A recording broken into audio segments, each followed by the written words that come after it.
(1824) 2024. Duas épocas tão diferentes unidas por uma jornada.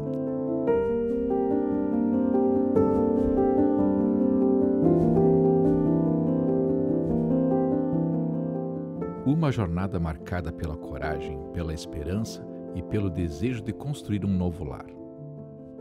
Quando os primeiros imigrantes germânicos chegaram ao Brasil, trouxeram consigo mais do que malas, trouxeram sonhos, cultura e valores que moldaram gerações.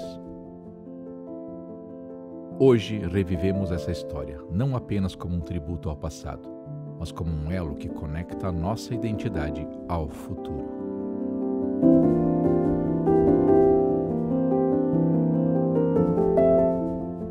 Em 1824, a Alemanha não era um país, era um conjunto de estados autônomos que anos antes haviam juntos formado o Sacro Império Romano-Germânico, com estados, alguns administrados por príncipes-bispos, outros por cidades livres e ducados, principados, condados.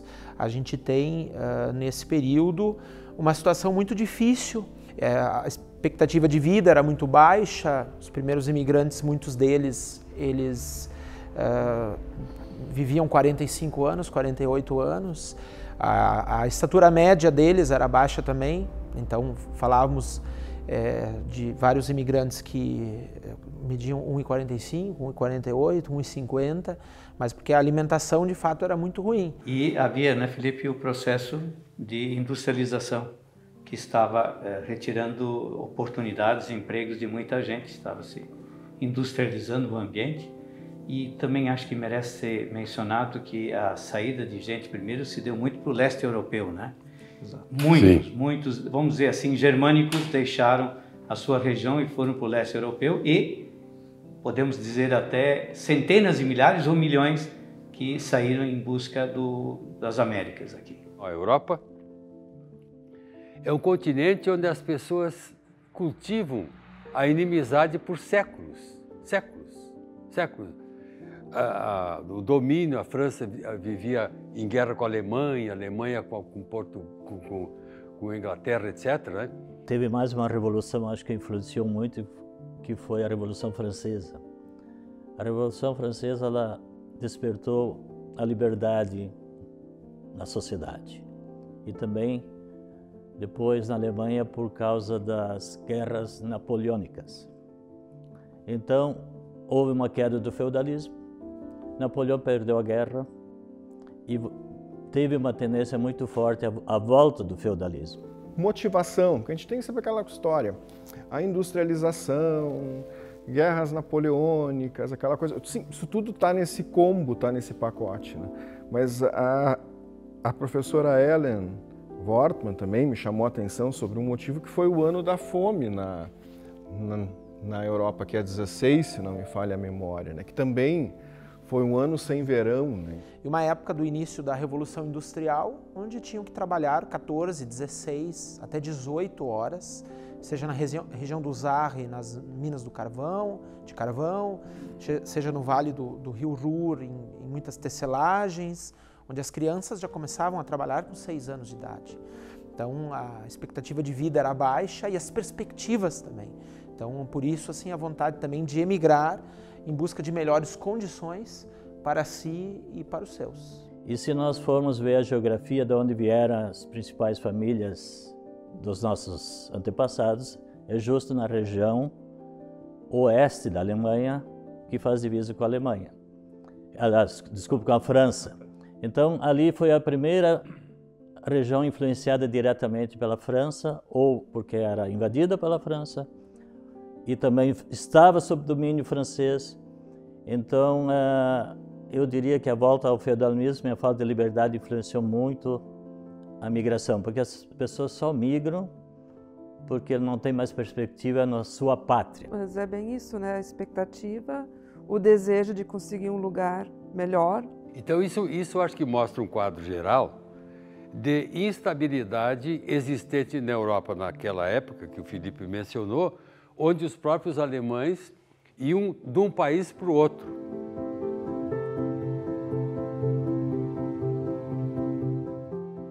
No momento que o local onde habitam não lhes proporciona mais perspectivas boas para sua família no futuro, elas migram. Deixam a Heimat, que é o local de coração, e vão procurar um espaço novo. Com essa esperança de reconstruir sua vida, de sair desses conflitos e tudo mais, né? Essas primeiras levas que vêm, elas vêm todas nesses navios à vela, e navios que a demora, né, o transporte que demorava 3 meses num único navio. E tem um registro do padre Theodor Amstadt, que foi o grande, digamos assim, um dos grandes memorialistas e que registrou no início do século passado, que através do livro 100 anos de Germanidade, organizou, compilou o primeiro livro da imigração, onde ele dizia que o navio que tinha o nome de Fliegender Adler, né, uma águia voadora, os alemães apelidaram de Kriechende Schnecke, lesma rastejante, porque demorou mais de 4 meses, né, para transportar estas pessoas. Coragem, que é a Patrícia que falou da coragem, ou do desespero, tem que sair de lá. E eu me imagino que os homens dominavam e mandavam a esposa, vamos lá, vamos preparar e nós vamos para o Brasil. Agora, a viagem, ela imagine vocês que o primeiro deslocamento para um porto, movimentação interna, às vezes até com problemas nas divisas dos países, nas fronteiras, o deslocamento em carroças, talvez a partir de animais, até chegar no porto, aí a gente sabe quanto tempo fica no porto esperando para embarcar, até tudo está ok. Porque só muito desespero faz alguém, né, enfrentar uma viagem tão longa e tudo mais, e ter muita esperança de ter um lugar melhor. Tem um fator emocional de tu sair do teu lugar, sair da tua casa, sair, deixar os teus amigos, a tua família, com a certeza de não voltar mais. Aí você imagina as mulheres, as crianças, aí você entra no barco, vai pelo Canal da Mancha e fica quanto tempo para entrar finalmente no Oceano Atlântico, e daí você chega na linha do Equador e fica parado por uns dias porque não há vento para movimentar o barco. Você chega finalmente no Rio de Janeiro, vai ficar quantos dias em quarentena lá, deve ser, né? E daí finalmente consegue um barco para você ir até Rio Grande, e você tem que enfrentar a entrada em Rio Grande, que era perigosíssima. Você vai viajar pela Lagoa dos Patos, que é outra viagem perigosa. Você chega em Porto Alegre, quanto tempo fica em Porto Alegre para finalmente chegar para subir para São Leopoldo? E fora o número, que aqui todos podem atestar, de óbitos, também de nascidos. Agora veja tudo isso que o Juarez falou, da dificuldade, agora põe ainda uma mulher grávida nessa história. Quantos que sobreviveram? Foram verdadeiros, assim, eu digo, heróis, até nessa luta pela sobrevivência, porque como nós destacamos, as pessoas não migram quando a situação está boa. Eu fico me imaginando o que essas mulheres, essas crianças passaram, quantos perderam a vida, o que se comeu mal, o que se tomou, se bebeu de água contaminada, quantos temporais foram enfrentados em alto mar. É uma epopeia. Eles atravessaram o oceano em busca de um sonho. Ao chegar ao Brasil, os imigrantes germânicos encontraram desafios maiores do que imaginavam. Florestas densas, terrenos desconhecidos e uma nova terra que precisava se transformar em lar. Entre suor e esperança, foram construindo os primeiros assentamentos, plantando raízes que floresciam em histórias de superação, trabalho árduo e união. Este é o início de uma jornada que não apenas mudou suas vidas, mas mudou o futuro de toda uma região. Essa migração, ela é propagada, ela é necessária para busca de melhores condições, e no início o governo imperial aqui precisava que ocupasse essas terras ao sul do Brasil, um litoral de difícil acesso, e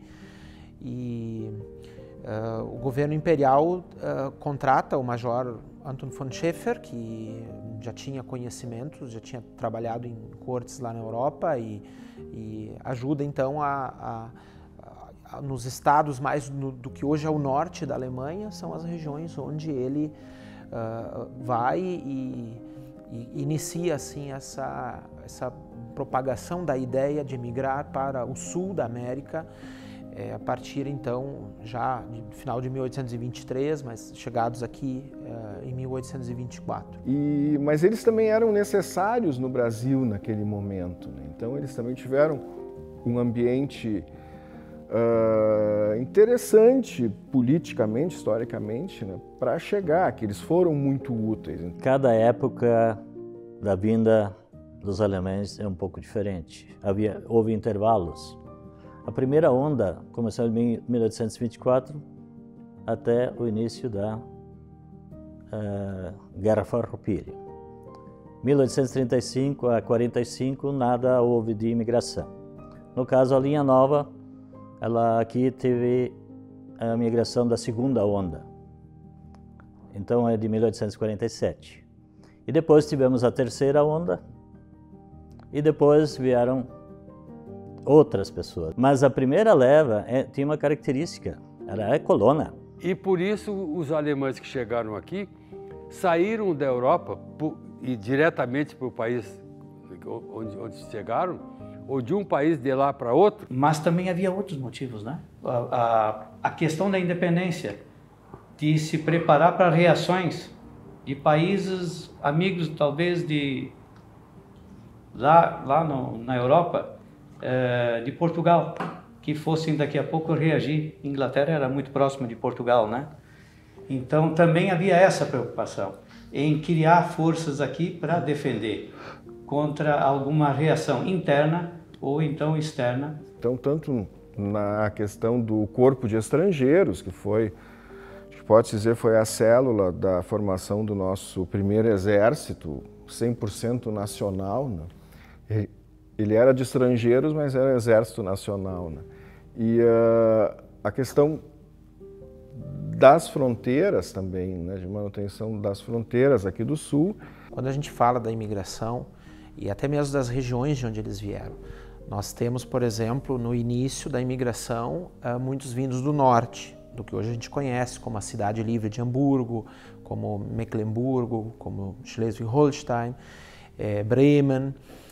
Mas também nós temos, já em 25, alguns vindos da Renânia, dessa região, várias vezes ocupada pelos franceses, e a partir de 1846, em especial, da região do Saarre. Esses alemães mesmo que vieram numa certa época, a dona Leopoldina ajudou que eles vieram, né?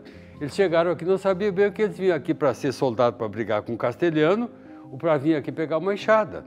Então, o que eu vejo que a vinda dos imigrantes, ela tem um papel defensivo, porque também muitos foram militares nesses períodos diversos da imigração, e os agricultores que vieram como uma forma de trabalhar bem essas terras, porque é curioso que tanto o leste europeu quanto o sul da Rússia, as melhores terras são as terras trabalhadas pelos alemães, ou por aqueles de língua alemã.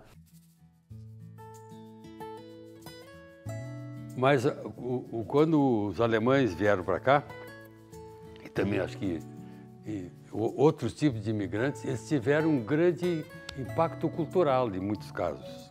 Depois, nos primeiros anos, nós temos as cartas dos imigrantes que aqui chegados no Novo Mundo começaram a relatar especialmente o fascínio pela terra, porque lá na Europa, né, por exemplo, em Dois Irmãos, os imigrantes chegados em 1829, no que hoje é a cidade de Dois Irmãos, apenas, digamos, um deles, que era o que tinha a maior área de terras tinha 4 hectares.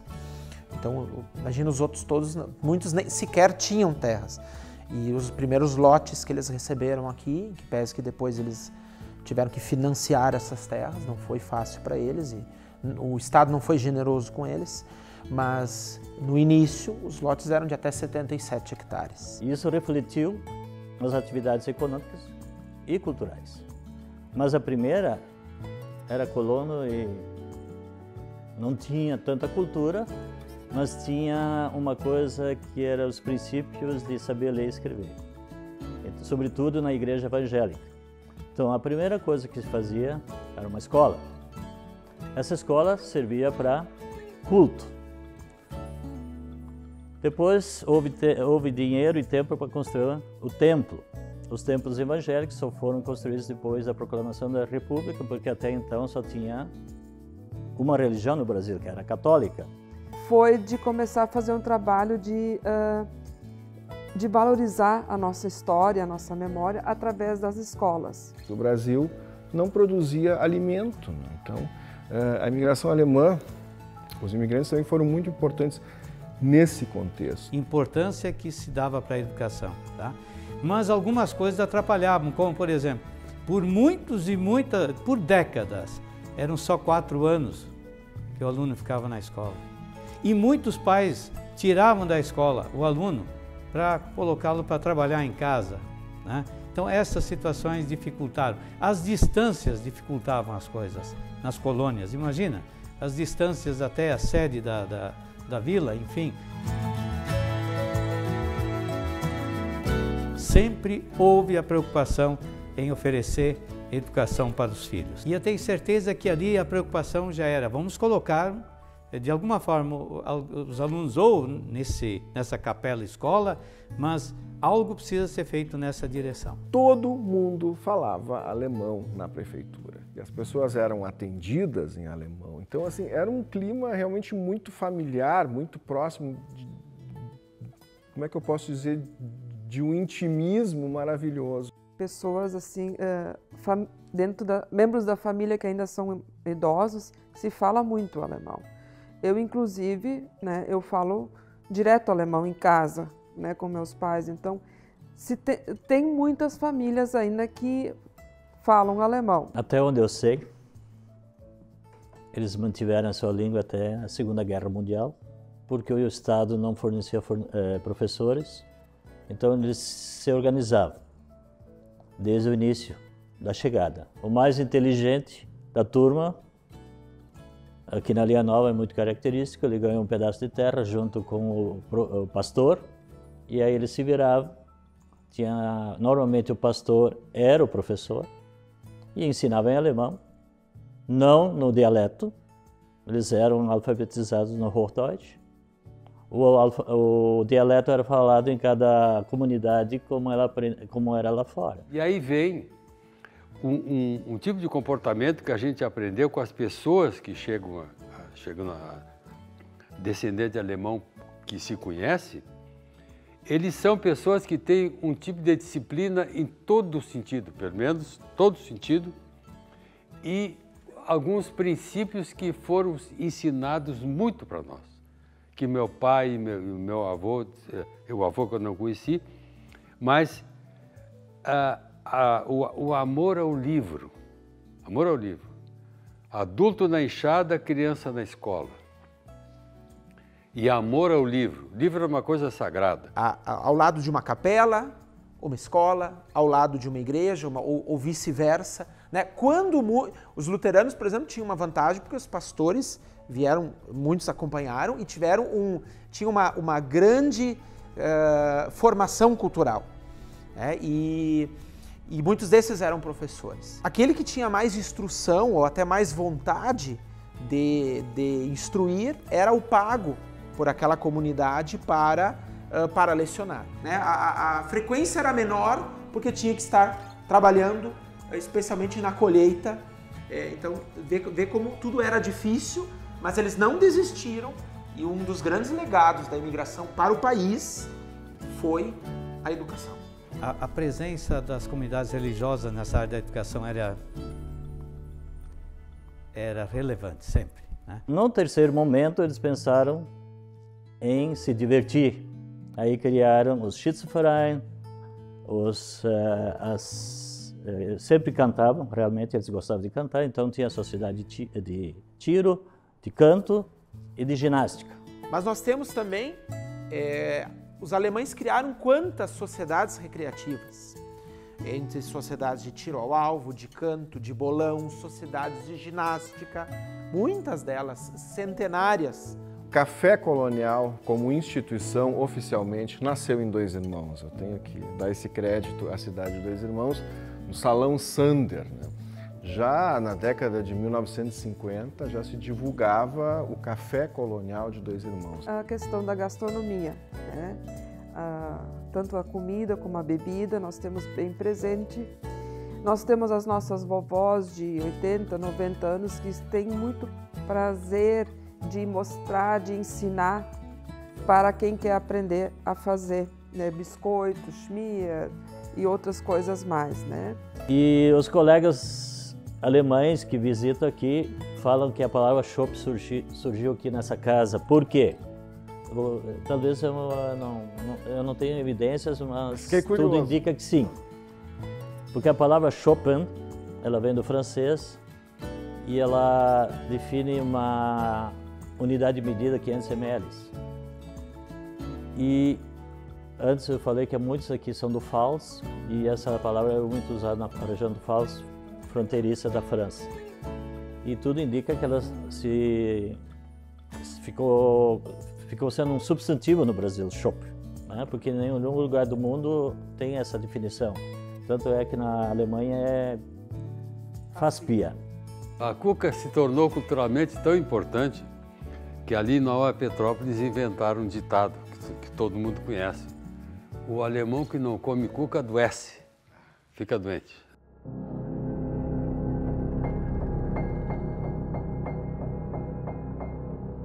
O tempo passou e as sementes plantadas pelos imigrantes germânicos floresceram. Porém, momentos sombrios também marcaram essa trajetória.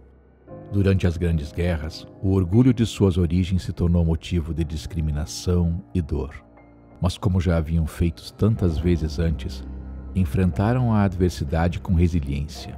Hoje o legado que deixaram é uma celebração de sua força e contribuição, uma cultura vibrante, valores sólidos e um profundo amor por esta terra que aprenderam a chamar de lar.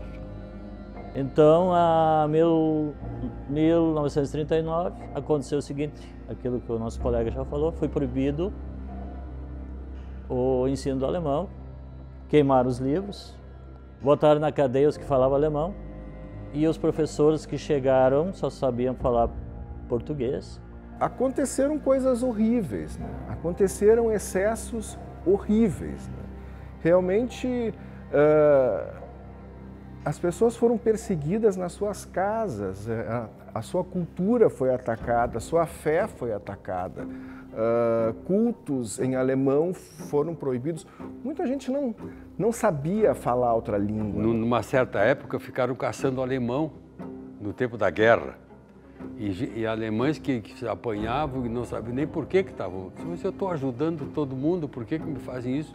E por ocasião da guerra, o alemão aqui está muito rotulado como racista. E eu acho que isso é um grande erro que a sociedade brasileira faz com nós. Há muitas evidências de famílias que lutavam contra a escravatura já. Porque, de certa forma, eles sabiam o que era ser escravo. Eu sei que uma e outra família tinha escravo. Mas, em geral, a sociedade brasileira era injusta com o alemão, chamando ele de racista. E eles não sabem a história. Sobretudo na imprensa. O pai pegou, enrolou os livros em lona encerada e enterrou. Mas deixou alguns outros lá, que é para fazer de conta que não estavam lá, né? E esses livros que ele salvou, as pessoas fizeram uma coisa tão... Ele dizia que não podia compreender. Montaram os livros dele e botaram fogo. E fizeram ele ficar olhando. Mas o que eu fiz? Estou trabalhando, né? Por quê? Porque era a época da guerra. Então, isso fez uma coisa muito provavelmente, não só lá conosco. Até uma certa época, as crianças falavam alemão. Dali por diante, as crianças pararam de falar alemão. Foi um grande golpe que recebeu o idioma alemão no tempo da guerra. São cenas assim que a gente hoje imagina, a gente não consegue nem chegar perto do que realmente foi isso, né? E os mais vulneráveis, assim, aqueles mais miseráveis, esses nem conseguiram sair. Muitos sofrimentos, a família se uniu através da fé para superar doenças, superar muitas coisas que estavam acontecendo, e a oração, o se reunir para rezar, para ler um texto bíblico, para conversar sobre alguma mensagem, isso fez as pessoas se unirem, se fortalecerem. Parte também do que cabe a nós e dos que virão depois da gente é manter esta lembrança. Eu digo que falar sobre o que nós falamos aqui, sobre a história, sobre a cultura, manter vivo este legado. Esse impacto cultural foi muito grande e, por um certo modo, enriqueceu tanto o imigrante que chegou, quanto as pessoas que estavam aqui. Foram construindo o cerne da cultura brasileira. Então a gente tem um legado muito grande, ao meu ver, da educação, das sociedades recreativas, e nós temos um legado muito importante do cooperativismo. Mas eu digo que o cooperativismo, ele também tem nessa raiz essas sociedades, essa forma como se brinca muitas vezes. Coloca um alemão, agora coloca dois juntos, eles já estão pensando em fundar uma sociedade. O café teria começado já nos anos 40, bem no coração da cidade de Dois Irmãos. Chão batido, tudo certinho, salão Sander. Puxa vida, imagina Dois Irmãos no início dos anos 60, eles fazíamos às vezes mais de 200 cafés. O legado principal, eu acho que é no agro. Quem conhece as migrações internas vai entender. O pessoal vendia um terreno aqui na região da Colônia Antiga, comprava 10 hectares na Colônia Nova, e os mais audaciosos vendiam 10 hectares na Colônia Nova, compravam 100 hectares no Paraná, vendiam 100 hectares no Paraná, compravam 10 mil no Mato Grosso, Goiás, e isso é tudo pessoal originário daqui. Eu penso que um dos legados também dos nossos imigrantes foi a religiosidade e a fé. Né? Eu penso que a fé fez eles superar muitos desafios. Eu sinto uma profunda gratidão, na verdade, porque nós somos brasileiros, descendentes de alemães, e esta pátria aqui, ela deu aos nossos antepassados a sua dignidade. Cada local em que os alemães chegaram, eles colocaram um tipo específico de comportamento. Porque os alemães, então, adaptados ao nosso próprio povo, foram nos dando nuances extraordinárias de cultura. A Rota Romântica, ela surge como uma forma de potencializar o turismo nesta região e também mostrar o que há de melhor entre as festividades, entre essa herança cultural, essa herança permanente, mas ao mesmo tempo que se modifica. As cidades aqui da nossa região têm preservado, e hoje ainda tem um outro fenômeno assim, muito importante, que é o renascimento das cervejarias, né? Isso é outro ponto muito importante, né? Isso é um resgate, na verdade, né? Isso é um resgate cultural que nós estamos tendo a oportunidade de usufruir. Nós vivemos numa região maravilhosa, né? Ela é bonita em toda a extensão, bonita e bastante organizada, bastante limpa, né? E que gera oportunidades para os seus filhos. Eu sou um entusiasta dessa região, acho isso maravilhoso. É o orgulho que os descendentes têm do seu sobrenome. O orgulho que tem por tudo que foi feito, tudo que foi feito.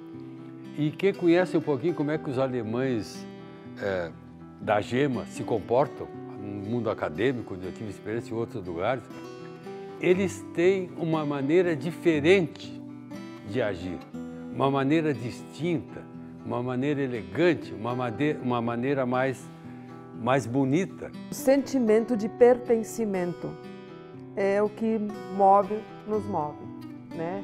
De pertencer a essa história dos imigrantes alemães, de pertencer a esses municípios colonizados pelos imigrantes alemães, de fazer parte da cultura, da educação, de tanta coisa bonita que os imigrantes nos ensinaram. A rota romântica é uma maneira muito inteligente de harmonizar e de instrumentalizar a cultura alemã. Junta tudo e vê o que cada um pode oferecer, e isso vai dar um quadro específico do Rio Grande do Sul. E a rota romântica pode ser o ponto de união e de organização disso. E puderam aqui realmente desenvolver esse lugar, puderam criar os seus filhos, puderam livremente ter a sua fé. Então, essas coisas todas são realmente muito relevantes e muito feliz também por estar participando desse momento, que são os 200 anos da imigração alemã. E foi uma grande ideia, surgiram dificuldades no caminho. Hoje essas comunidades estão todas conscientes de que é um projeto muito valioso, muito grandioso e que tem muito a avançar, a Rota Romântica. Então, mas todos estão conscientes de que tem que cada um fazer a sua parte. O que a terra proporcionou, o que os alemães proporcionaram a este país. Essa troca.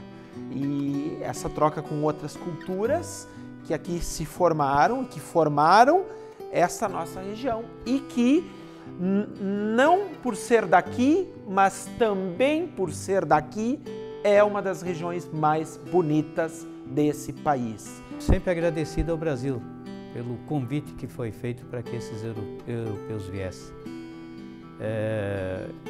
Especialmente a nossa região. Parabéns àqueles que iniciaram a Rota Romântica.